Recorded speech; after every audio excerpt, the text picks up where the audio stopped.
To get you right, and that's why I asked specifics. Are you saying we should have devalued the currency to over 600 and go to look for money? That's what I would have done. Go and read my listening. Yes, I would have done that. So you're saying that go to look for money? I would have devalued the currency, still stay where we with a management firm, making sure that whatever is available is used by the real sector. But removing the criminality, I can tell you, I know in that regime, I know, yes. Mr. Peter, but in all fairness, to this government, where will the money have come from for them to now be able to keep that rate, owing to the fact that the CBN report coming out saying that we are so encumbered that we probably only have around 3 or 4 billion in our reserves to be able to spare. So where will the money come to now defend the currency when we have a backlog of close to $6, $7, $8 billion in the first place? So are you saying you will have borrowed more to now defend the currency? I'm involved a little bit in finance. And I know that in every country of the world, they're even trying to borrow money, even using a company. It does not matter what yes, you can do that. You are not borrowing to defend the currency, but to stabilize it temporarily while you're working aggressively on your export. It's not everywhere. We're not the first to do it. You can do that while you're working aggressively on your export.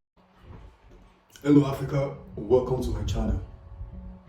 Yes, today our discussions will be based on the video that was played shortly. For those of you that doesn't know who that is, that's the presidential candidate in Nigeria. His name is Peter Obi, and majority of Nigerians, most especially the youth, sees him as a messiah. In fact, I was one of them. And I will tell you for free that this interview that he did means a lot.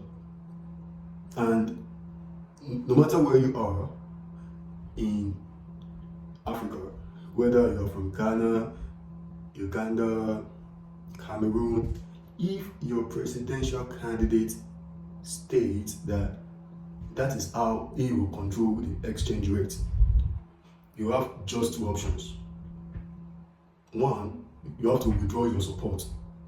Or 2, you need to let him understand that that is not the right thing to do. And I'm going to tell you why. Whether you're in Ghana, South Africa, your presidential candidate states that they will borrow money to peg the exchange rate of the currency against dollar. You have just 2 things: withdraw your support or advise him not to do that. And I'm going to explain to you why. You see, Africa is your box, and the box is guarded by half-truth economics principles. You know why this won't work? And it is presently happening in Nigeria because the current administration did just that, and it will never work, no matter where you are. They can do it in Germany, and it can work fine in Europe, but it will not work in Africa because every problem in Africa, every problem falls under one major problem: there is no money. And in my next video, I'm going to explain why that is an illusion. There is nothing like there is no money on national level. You can have your company, when you run your company, you can say, oh, there is no money. But on national level, there is no reason to say there is no money. And I'm going to explain that in my next video. But now, let me focus on telling you and explaining to you and providing you the fact behind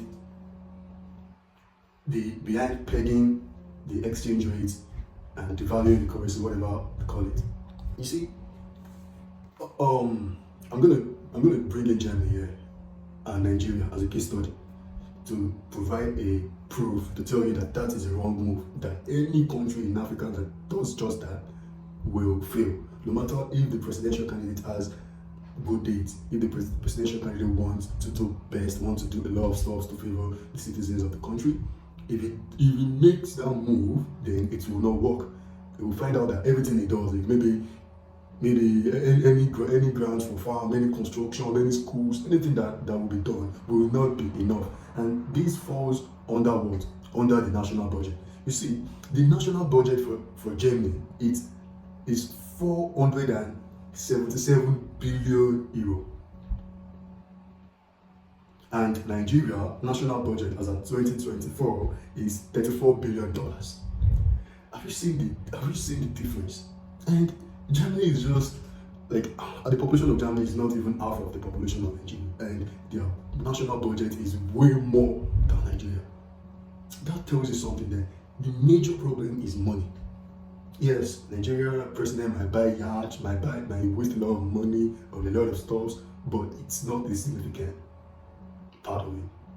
But Africans don't know this because we haven't gotten to that stage. We're only looking into how much money they stole 5 billion naira and all that. That can't do anything in what we're talking about. So let me tell you why this will fail. If the presidential candidate wants to peg the exchange rate by borrowing money, how is he going to get money to produce aggressively, like he said towards the end of that video? How is he going to get the money? Because as far as I'm concerned, the national budget is weak. If you want to produce aggressively, which is the only way you can increase the value of your currency, but you don't have the money. You see, it's more like a paradox. This is the factors that guide the box Africa is presently inside. Because there is no money. There's no money, you cannot produce, you cannot construct, there's no road, you cannot bring in people to, even though you have the manpower, you have the knowledge, you have the raw materials, you cannot engage people to do the needful because there is no money. So how is the nation going to get the money needed to produce aggressively, like he said at the end of that video, which is the only good thing he said in that video? So if you are focused on keeping the ratio, the dollar-naira ratio constant by borrowing money, so how are you going to get money to increase your national budget so you can produce aggressively, which is the only way? That's what I said in the previous video. African leaders focus on inflation and exchange rate, but I'm going to tell you for free that every nation, even the United States, had been through several stages whereby there were a lot of inflation. Money were actually flowing on the street, if I'm not mistaken. But I'm not using that as an example, even if that is wrong. How is the nation gonna get the money needed to produce aggressively? You see, we focus on corruption, we focus on a lot of stuff, but this is the main issue. Even Peter will be as good as he is, because I can tell you for free that this guy here has good intention, because during his tenure he was able to save a lot of money. Someone that doesn't have good intention will not save a lot of money, but he doesn't have the knowledge. But that's not the problem. If you don't have the knowledge, the problem is he doesn't know that he's not knowledgeable in that regard. And even the so-called economists are not advising, because they also believe in all this inflation and exchange rate principle. The only way for a country to produce aggressively is if they have money, and the only way to get that money is not by you cannot sell off the raw materials that you have not mined. Every process needs money. You have the manpower, but how are you going to get people to work if you cannot pay them? Are you getting my point? And this is why I always say that running a country is different from running your personal business. If you run a personal business, you cannot print money. But if you run a country, you can print money. Don't let them tell you cannot print money because of inflation. Don't let anybody tell you that. As a country that is just starting, you need to print what you need. It's not to print to embezzle. You need to make sure you print money. Money is not what you think it is. Money is a reward for labor. Money is a reward for knowledge. So you can print money and reward people for their labor. You can print money and reward people for their knowledge. This is the only way. But you won't be able to print money because he already borrowed money to peg the dollar-naira ratio. Because if you print money, it's still going to affect the ratio that he borrowed money to peg.